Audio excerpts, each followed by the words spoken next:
the hum of fluorescent lights mixed with the rhythm of gloves hitting heavy bags. Sweat and ego filled the air, the kind of place where every punch was a promise and every story got louder the more it was told. This was Ironhouse MMA, the loudest gym in the county, and like every night, someone was mopping the floor long after the noise faded. His name was Henry Cole. Most people just called him Sir or, "Hey, Janitor." He didn't correct them. He came in before dawn, left after closing. Always early, always invisible. The mop, the bucket, the quiet shuffle of old boots, that was his soundtrack. He never looked rushed, never looked tired, even though the world around him never stopped proving it was younger, faster, louder. When Henry walked, there was something deliberate about his steps, balanced, centered, almost disciplined, but no one noticed. They were too busy talking about themselves. One evening, just before the last class of the night, the doors slammed open and Tyler Briggs walked in. They called him the Titan, a local name with a local record, loud, cocky, carved from muscle and self-belief. Tyler didn't train much anymore. He trained others, mostly by yelling at them. "Real men fight through pain," he barked, pacing by the cage. His students nodded, drenched in sweat, echoing his words like a chant. From the far corner, Henry kept mopping, quiet as ever. If stories of quiet strength at unexpected places move you, make sure you're subscribed. Tyler saw him and smirked. "Hey, Cole!" "Missed a spot, old man." The students laughed. Henry just nodded. "I'll get it." Something about his tone, polite but firm, rubbed Tyler the wrong way. He wanted to feel taller, louder. The janitor's calm made him feel small. For the next week, Tyler made him his punchline. Whenever trainees groaned during drills, he'd shout, "You're slower than the janitor!" Whenever Henry passed with his mop, he'd add, "Careful, Grandpa's gonna slip." The jokes landed. The laughs followed. But Henry never flinched. He'd nod, smile faintly, and keep moving. The sound of the mop against tile, slow, steady, unbothered, started to bother Tyler more than anything. Some men mistake silence for weakness, until silence answers back. One Friday, the gym was packed. Music blasting, gloves cracking. Tyler stood inside the cage, showing off a new combo to his trainees. When he finished, he spotted Henry sweeping near the entrance, cleaning up chalk and tape scraps. "Hey, Cole," he called out. "Do you ever think about learning something real instead of pushing that broom?" The crowd laughed. Henry looked up. "No need, sir. I already learned enough about fighting." Tyler grinned. "Oh yeah? Where, the School of Hard Knocks?" More laughter. Henry just smiled faintly, eyes steady. Something like that. Tyler felt challenged, even though Henry hadn't said a word to provoke him. Ego doesn't need fuel. It burns on imagination. Tyler tossed a pair of gloves at him. "Tell you what, one round. You last 60 seconds, I'll stop giving you grief." The crowd oohed. Phones came out. Henry sighed, setting his broom aside. "That's kind of you, but no thank you." "Come on, don't be scared," Tyler jeered. "I'm not," Henry said. "Just not interested in hurting anyone tonight." That line hit harder than a punch. The crowd laughed, but it felt nervous now, half at Tyler, half at him. Jenny Park, the assistant trainer, looked up from her clipboard. "Tyler," she said quietly, "don't." But Tyler only grinned wider. "Relax, it's a lesson. Man wants respect, he can earn it." Henry looked around the room. He saw the young men laughing. He saw Jenny's face, worried but silent. He saw the mop bucket, the rag, the floor he'd spent every night cleaning so others could feel important. And then he said, "All right." The gym erupted in shouts and cheers. Phones raised. People moved closer to the cage. Tyler smirked, slipping on his gloves. "Didn't think you had it in you, old man." Henry took his time, walked to the edge of the mat, and untied his work boots. He set them neatly by the wall, no fanfare. Just a man doing what needed to be done, one small movement at a time. He stepped inside the cage. Everyone expected him to look awkward, hesitant. But the way he moved, it wasn't clumsy. It was practiced, efficient.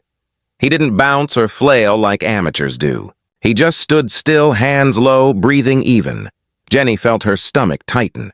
She'd seen that posture once before, during a defense seminar with veterans. Balanced stance, shoulders relaxed. Not MMA, military, she whispered to herself. Oh no, Tyler didn't notice. He was grinning at the crowd, hyping them up. Get your cameras ready. You're about to see a live retirement. He circled Henry, dancing a little, throwing lazy jabs. Henry didn't move. Didn't blink. Didn't even raise his hands. Tyler feinted, testing. Nothing! Come on! He yelled, lunging forward with a wide hook. Henry turned slightly. The punch missed air. Before anyone could blink, Henry stepped in once, quiet and precise. One movement, one sound. A single, clean strike. Not wild, not loud, just perfect. Tyler hit the mat before his brain knew what happened. Out cold, the gym went silent. The only sound was the echo of a glove hitting canvas.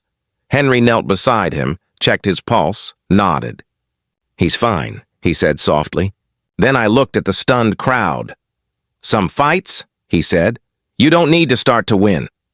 He stepped out of the cage, grabbed his boots, and left the gym. He hadn't just dropped a fighter. He'd dropped every ego in the room. 10 seconds of stillness felt like an hour, then chaos. Jenny rushed in to check on Tyler, still dazed but breathing. One of the younger trainees stammered, What was that? Jenny looked at him. That, she said, was control. Tyler sat up slowly, eyes glassy. He blinked hard. He got lucky. But even as he said it, his voice cracked with disbelief. The replay cameras showed no luck, just mastery. No wasted motion, no hesitation. It wasn't a lucky hit. It was experience. Someone in the crowd whispered, Who is that guy? No one answered. Because the truth was, none of them had ever bothered to ask. An hour later, the gym was empty. Lights off, equipment still humming faintly. Henry returned quietly, unlocking the janitor's closet. Same routine as always, mop, bucket, rags, like nothing had happened. Cal, the gym owner, walked in unexpectedly. Cole, he said softly. You all right? Henry nodded. Everything's clean. Cal hesitated. You didn't have to do that, you know? I know. Cal looked at him carefully. You were military, weren't you? Henry gave a faint smile. Long time ago. What branch? Marine Corps, taught close quarters combat. But that was another lifetime. Cal exhaled. Well, you just gave everyone in here a history lesson. Henry chuckled quietly. Not about fighting, I hope. Cal smiled. No, about respect. He'd fought wars before, but none as small or as loud as human arrogance. When the last lights went out, Henry lingered near the cage. He looked at the spot where Tyler fell. The floor was spotless now. No blood, no mess. Just silence. The kind he liked. He whispered to himself, Sometimes you have to clean the floor twice. Then he picked up his bucket and left. Outside, the night was cool. The neon sign flickered above the door. Iron House MMA, built by beasts. He looked up at it, shook his head slightly, and smiled. Built by people, he murmured. Beasts just borrow it. Then he walked off into the dark, calm as ever, vanishing down the quiet street. The man who mopped the floors, and in one hit, mopped the floor with pride itself. The next morning, the video hit the internet before sunrise, a shaky phone recording. A janitor, a cocky trainer, a single hit. By breakfast, it had 500,000 views. By noon, it was everywhere. No names, no captions, just 15 seconds of poetic justice. But anyone from town recognized the faces. Tyler Briggs, the local MMA hero, and Henry Cole, the man nobody ever really saw. At the gym, the atmosphere was different, quieter. Nobody was joking near the janitor's closet anymore. No music blared from the speakers. No one dared mention the word fight. Henry still showed up before dawn. Still mopped the floor. Still smiled and nodded at everyone who passed. If fame bothered him, he didn't show it. If it pleased him, he didn't show that either. He just did what he always did. Work. Tyler didn't come in for 2 days. When he finally did, the swagger was gone. He moved like someone who'd just woken from a dream he didn't understand. He saw Henry cleaning by the lockers. For a long moment, he just stood there, hands in his pockets, head low. "Morning," Henry said simply. Tyler cleared his throat. "Morning?" He didn't apologize right away. Ego dies slowly, like a stubborn fire that refuses to burn out completely. He started training again. Quieter this time. No yelling. No boasting. Just movement and sweat. Every few minutes, his eyes drifted to Henry, steady, balanced, grounded. And slowly, something in him began to shift. The hardest fight is the one that happens inside your own pride. By the end of the week, the gym owner called a meeting, all staff, all trainees. Cal stood in the center of the mat, hands folded. He looked around at the crowd, then nodded toward Henry. "This man," he said, "taught this gym something no trainer ever could." The room was still. Some trainees looked down. Others nodded, slowly, like they'd just realized they'd been watching the wrong kind of strength. Cal continued. "We trained to fight, but somewhere along the way we forgot why. It's not to humiliate. It's not to dominate. It's to control chaos, starting with your own." He gestured to Henry. "If you ever want to know what that looks like, just watch him work." Henry shook his head softly. "I'm not a teacher," he said. Cal smiled. "You are now." That night, Henry walked home a little slower. He lived in a modest duplex 2 miles away, walls lined with faded photographs and medals tucked in boxes that hadn't been opened in years. But now his phone wouldn't stop buzzing. Journalists wanted interviews. Fight promoters wanted him to teach discipline workshops. Even a TV network wanted to feature him as the humble janitor who floored the champion. He declined them all. Except one call, from Jenny Park. She wasn't calling about publicity. She just said, "We're starting a new beginner's class for teens who got kicked out of other gyms. Would you help?" Henry paused, then said, "Only if we start with respect before we ever throw a punch." Jenny smiled. "That's exactly why I called." The first night of class, 8 teenagers showed up. Rough edges, big attitudes, broken homes behind most of them. Henry didn't start with drills. He started with silence. "Stand," he said. "Breathe. Find your balance." They shuffled, fidgeted, giggled. Then he told them, "Balance isn't just where your feet are. It's where your heart rests when someone tests it." For the first time that evening, no one laughed. One kid raised his hand. "You really knocked that guy out?" Henry smiled gently. I reminded him that muscles don't mean mastery. They nodded. And from that night on, the janitor became something else. A mentor. Sometimes the cleanest floors are the ones that make people see their reflection. Months passed. The viral fame faded, as all viral things do. But Ironhouse MMA changed. Tyler came back full-time. He stopped calling himself the Titan. He helped train Henry's new youth class. Quietly, patiently, humbly. One night, after everyone had left, Tyler walked over to Henry, who was wiping down the mats. "Cole," he said, voice low, "you remember that day in the cage?" Henry looked up. "I do. I wasn't mad you hit me," Tyler said. "I was mad because you didn't even look angry doing it." Henry chuckled softly. Anger burns quick. Control lasts. Tyler nodded slowly. "Have you ever missed it? The fighting?" Henry shook his head. "I never stopped fighting, son. I just changed what I was fighting for."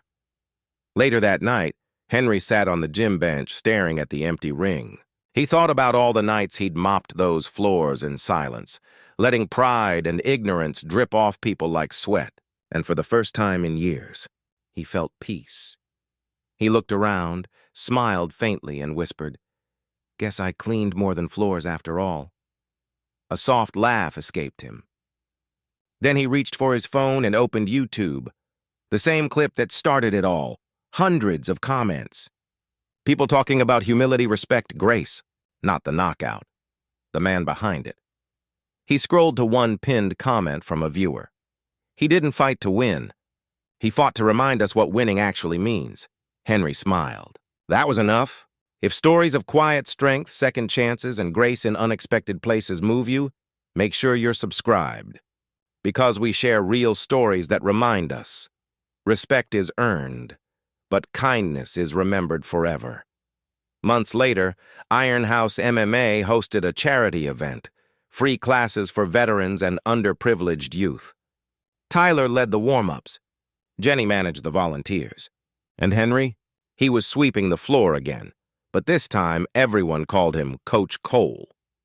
Before the event started, Tyler walked up holding a new pair of gloves. "Thought you might like these," he said. "Got your name stitched on 'em." Henry looked down and smiled. "I prefer the mop," he said. "Yeah," Tyler grinned, "but maybe keep these just in case someone forgets." They both laughed. As the doors opened and the first wave of kids came running in, Henry looked around the bright gym, clean, alive, full of purpose, and for the first time in a long time he didn't feel invisible. He felt home. Sometimes the fight that changes everything doesn't happen inside a ring. It happens inside the human heart. That night, as the sun dipped below the horizon, Henry walked outside. The streetlights flickered on. The air smelled like rain, and he could hear laughter echoing from the gym. He thought about how easily pride can grow in places meant to teach discipline, how often people confuse noise with strength, and how the simplest acts, a mop, a smile, a lesson, could shift an entire culture. He paused, took one slow breath, and whispered, "Respect. That's the cleanest floor there is." Then he turned, locked the door behind him, and walked into the night, a quiet man, once unseen, who had cleaned more than floors. He'd cleaned the room where arrogance lived,